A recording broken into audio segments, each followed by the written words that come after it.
मैंने अपने जीवन का कुछ महत्वपूर्ण कालखंड जनजातीय क्षेत्रों में एक वॉलेंटियर के रूप में काम करते हुए बिताया है।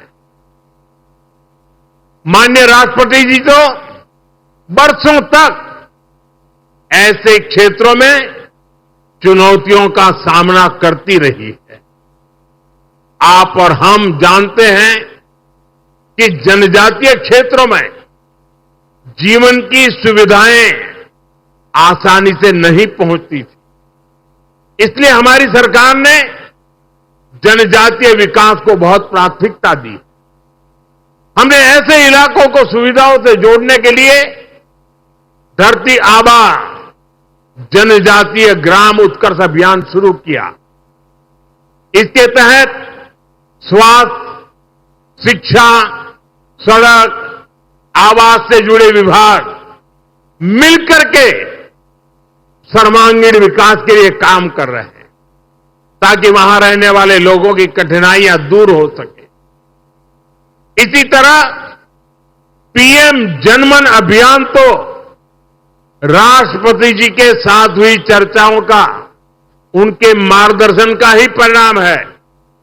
ये विशेष रूप से देश के ऐसे जनजातीय समूहों के लिए हैं जो जनजातीय समुदाय में भी सबसे पीछे रह गए हैं।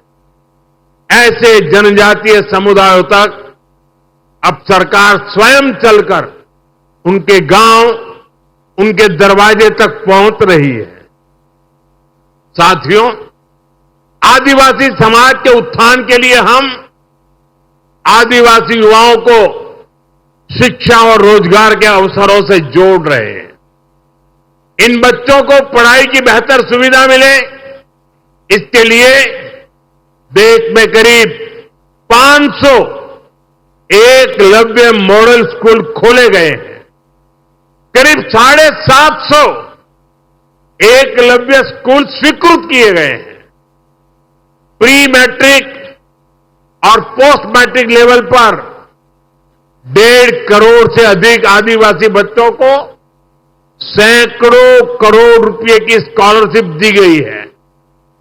मुझे ये बताते हुए भी खुशी है कि हम मयूरभंज में एक और नवोदय विद्यालय बनाने के लिए भी स्वीकृति दे दी गई है।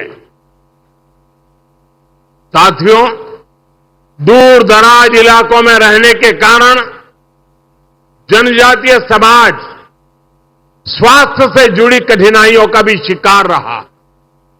सिकल सेल एनीमिया जैसी बीमारियां एक बहुत बड़ी चुनौती रही है। हमने इनके खिलाफ देश भर में अभियान चलाया। 4 करोड़ से ज्यादा हेल्थ कार्ड बांटे।